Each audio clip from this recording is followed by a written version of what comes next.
Margin को अब तामागामी को चैलेंज कर देता है और लड़ाई के दौरान ही मार्जिन को अजीब अजीब सी हरकतें करने लगता है, जिसके चलते वो तामागामी के ऊपर कई सारे अटैक करने लगता है। लेकिन तामागामी भी उसके हर अटैक को डॉज कर लेता है, जिसके चलते मार्जिन को अब उसके ऊपर और सारे अटैक्स करने लगता है। लेकिन तामागामी को तो जैसे कुछ फर्क ही नहीं पड़ रहा था। सीन शिफ्ट होता है और हम गोकू और बाकी के लोगों को देख पाते हैं। ये सभी लोग अब डीमन वर्ल्ड 2 के अंदर जा रहे थे और सुप्रीम काय गोकू के कान फिर से डीमन की तरह बना देते हैं ताकि रॉब सामा इन लोगों पर शक नहीं करे। और रॉब सामा इन लोगों से पूछने लगते हैं, तुम तो गोमा की आर्मी के बिल्कुल नहीं लग रहे। लेकिन पेंजी कहने लगती है कि हम लोग उनके फैमिली मेंबर हैं। और फिर रॉब सामा इन लोगों को जाने देते हैं और सुप्रीम काय कहने लगते हैं कि सबसे पहले हमें फर्स्ट वर्ल्ड के अंदर जाना चाहिए।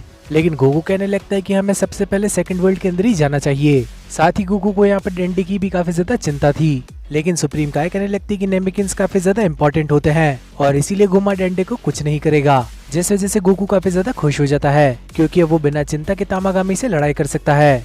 जिसके चलते अब हम लोगों को वेजिटा और बाकी के लोग दिखाए जाते हैं। और बुल्मा अपना चेहरा देखने के साथ ही काफी ज्यादा खुश थी क्योंकि उसका चेहरा काफी ज्यादा जवान हो चुका था। और पिकलो कहने लगता है कि हमें सबसे पहले सेकंड वर्ल्ड के अंदर जाना चाहिए और क्योंकि डेंडे अभी तक बच्चा है तो हम लोगों को इसी वर्ल्ड के ड्रैगन बॉल्स का इस्तेमाल करना होगा। और वेजिटा भी पिकलो की बात पर हामी भर देता है और तभी वो पप्लू एलियन बुल्मा की स्किन की तारीफ करने लगता है, जिस वजह से बुल्मा काफी ज्यादा खुश हो जाती है। लेकिन तभी वो पप्लू एलियन बुल्मा से कहने लगता है कि तुम्हें मेरी गर्लफ्रेंड बन जाना चाहिए। और ये बात सुनने के साथ ही वेजिटा भड़क जाता है। वेजिटा उसे बताने लगता है कि वो मेरी बीवी है। लेकिन वो पप्लू एलियन कहने लगता है कि मुझे इस चीज से कोई दिक्कत नहीं। और वेजिटा कहने लगता है कि मुझे है, जिसके चलते वो पप्लू एलियन पूछने लगता है कि आखिर तुमने इतने अजीब बालों वाले से शादी क्यों करी। और बुल्मा वेजिटा से कहने लगती है कि विश के दौरान तुम मुझे बच्चा ही बनाए रखना। और वेजिटा कहने लगता है कि नहीं, विश के दौरान सभी लोग बड़े होंगे। जिसके चलते वेजिटा और वो पप्लू एलियन काफी देर तक लड़ाई करने लगते हैं। और दूसरी तरफ तामागामी ने मार्जिन को की हालत खराब कर दी थी, जिसके चलते मार्जिन को अपनी पूरी ताकत लगाने के साथ ही तामागामी के ऊपर अटैक कर देता है। और डॉक्टर एरिन्स भी उसे देखकर हंसने लगती है। और दूसरी तरफ गोकू और बाकी के लोग सेकंड डीमन वर्ल्ड के अंदर पहुंच चुके थे और गोमा भी इन लोगों को देखने के साथ ही काफी ज्यादा हैरान था। गोकू सुप्रीम काय से कहने लगता है कि ये तो तुम्हारा होम वर्ल्ड है। और सुप्रीम काय भी बताने लगते हैं कि यहाँ आकर मेरी पुरानी यादें ताज़ा हो गई, लेकिन बस मैं ये उम्मीद करता हूँ कि इस जगह पर कैकन ना रहते हों। और ग्लोरियो कहने लगते हैं कि आज भी यहाँ पर कैकन मौजूद है। और गोकू इन लोगों से पूछने लगता है कि आखिर कैकन क्या होता है। और ये लोग गोकू को बताने लगते हैं कि वो एक सी मॉन्स्टर होता है जो कि काफी ज्यादा बड़ा होता है और उसके काफी ज्यादा पैने नाखून भी होते हैं। और ये लोग बात कर ही रहे थे, लेकिन तभी गोमा की आर्मी इन लोगों के ऊपर अटैक कर देती है। और इस बार गोमा की आर्मी ने इन लोगों की शिप को ही पूरी तरह से खराब कर दिया था।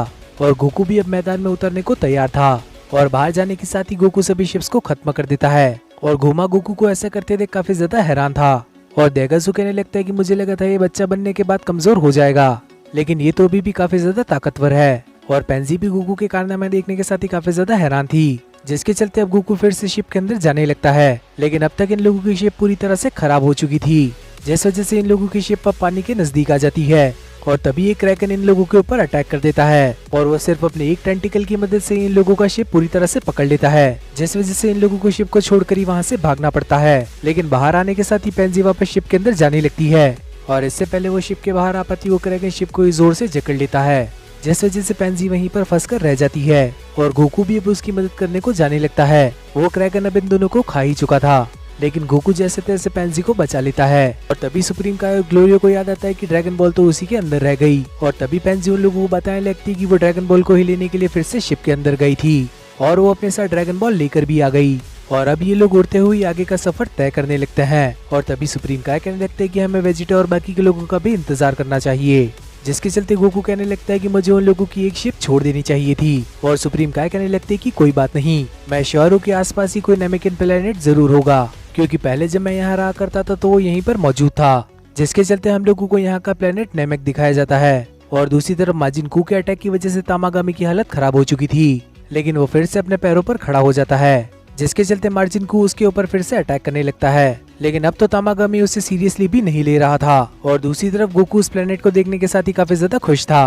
गोकू कहने लगता है कि ये तो पूरी तरह से नेमेक की तरह ही दिखता है। सुप्रीम काय कहने लगती है कि जब नेमेकिन्स यहाँ से गए थे तो यहाँ के काफी सारी चीजें लेकर गए थे और फिर यूनिवर्स 7 के अंदर उन्होंने अपना ही एक प्लेनेट बना लिया। और गोकू कहने लगता है कि फिर फ्रीजा ने उसे डिस्ट्रॉय कर दिया, जिसके चलते अब गोकू को भूख लगने लगती है। लेकिन शिप के साथ ही उनका खाना भी बर्बाद हो गया। लेकिन तभी गोकू को उस पिल के बारे में याद आता है। गोकू बाकी सभी लोगों को भी उसे खाने को ऑफर करने लगता है, लेकिन गोकू के अलावा कोई भी उसे खाने को राजी नहीं होता, जिसके चलते गोकू उसे खा लेता है और उसे खाने के साथ ही उसका स्टेमिना वापस आ जाता है।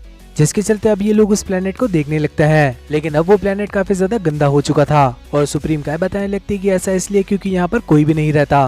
और तभी गोकू वेजिटा की सेंस कर लेता है और वो बाकी लोगों से कहने लगता है कि मैं उनको लेने जा रहा हूँ। और पेंजी पूछने लगती है कि आखिर उससे वेजिटा के बारे में कैसे मालूम चला।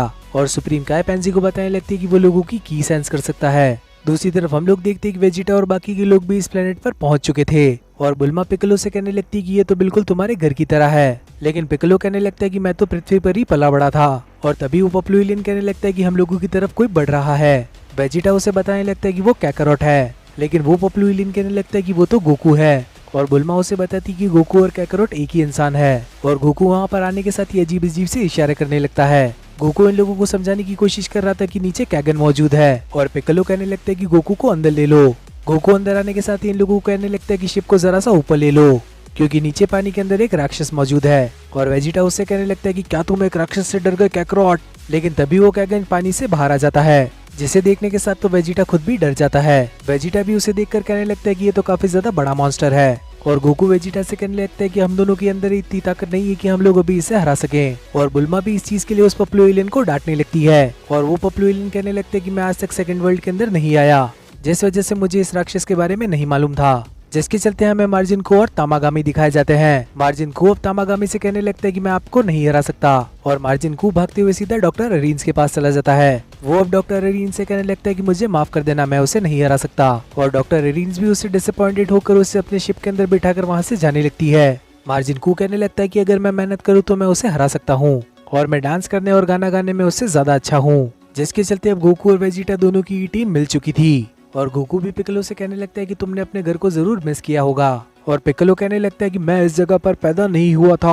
और पेंजी सुप्रीम काय से कहने लगती है कि नारे तुम भी तो यहीं पर पैदा हुए थे, तुम्हारा प्लेनेट भी आसपास ही मौजूद होगा। और तभी बुल्मा पूछने लगती है कि आखिर ये नारे कौन है। गोगो उसे बताने लगता है कि ये सुप्रीम काय का असली नाम है। और बुल्मा सुप्रीम काय से पूछने लगती है कि आखिर तुम हमारे ही वर्ल्ड के सुप्रीम काय क्यों बने और आखिर क्यों तुमने इस प्लेनेट को छोड़ दिया। जिसके चलते सुप्रीम काय अपनी कहानी सुनाना शुरू कर देते हैं। सुप्रीम काय बताते हैं कि सबसे पहले सिर्फ डीमन वर्ल्ड ही एग्जिस्ट करता था, ना कोई यूनिवर्स था ना ही कोई मल्टीवर्स। लेकिन डीमन वर्ल्ड के किंग चाहते थे कि मार्जिन्स हर जगह पर मौजूद हो, जिस वजह से वो सुपर मार्जिन राइमस को ऑर्डर दे देते हैं कि वो काफी सारे यूनिवर्सेस बना दे ताकि मार्जिन्स और भी जगहों पर फैल सके। और वेजिटा पूछने लगता है कि आखिर ये राइमस कौन है। सुप्रीम काय उसे बताने लगती है कि वो पूरे यूनिवर्स की सुप्रीम अथॉरिटी के अंदर से एक है। सबसे पहले राइमस ने काफी सारे यूनिवर्सेस को बना लिया और शुरुआती समय में व्रॉप सामा भी मौजूद नहीं थे, जिसके चलते उन्होंने काफी सारे काइज को भी बना लिया। और ये सभी लोग एक ही जगह से आए थे, इसीलिए ये सभी काइज एक जैसे दिखते हैं।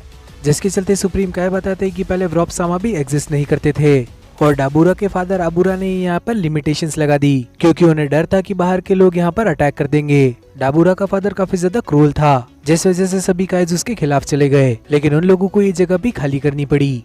और सुप्रीम काय ये भी बताते हैं कि जिस पेड़ से काइज पैदा होते हैं वो पेड़ खत्म हो चुका है, यानी कि अब फ्यूचर में कोई भी सुप्रीम काय नहीं होगा। बुल्मा सुप्रीम काय से कहने लगती है कि क्या तुम्हें अपने प्लेनेट पर नहीं जाना एक बार। लेकिन तभी वेजिटा गुस्सा करते हुए कहने लगता है कि हम लोगों के पास बेकार का वक्त नहीं है, हम लोगों को जल्द से जल्द तामागामी के पास चलना चाहिए और उसे हराने के साथ ही मैं फिर से बड़ा बन सकूं। जिसके चलते ये सभी लोग इस शिप के अंदर बैठ जाते हैं और अब ग्लोरियो शिप को संभालने लगता है। लेकिन तभी इन लोगों की शिप के पास कोई आ जाता है और वो कोई और नहीं बल्कि नेवा था। और इसी चीज के चलते ये एपिसोड यहीं पर खत्म हो जाता है। तो अगर आप लोगों को ये एपिसोड कैसा लगा ये कमेंट सेक्शन में बताना मत भूलना। साथ ही इस वीडियो को लाइक करने के साथ ही चैनल को भी सब्सक्राइब कर लेना और आखिर में नोटिफिकेशन बेल को ऑन करना मत भूलना ताकि फ्यूचर में आने वाली वीडियोस की नोटिफिकेशन आप लोगों से मिस ना हो।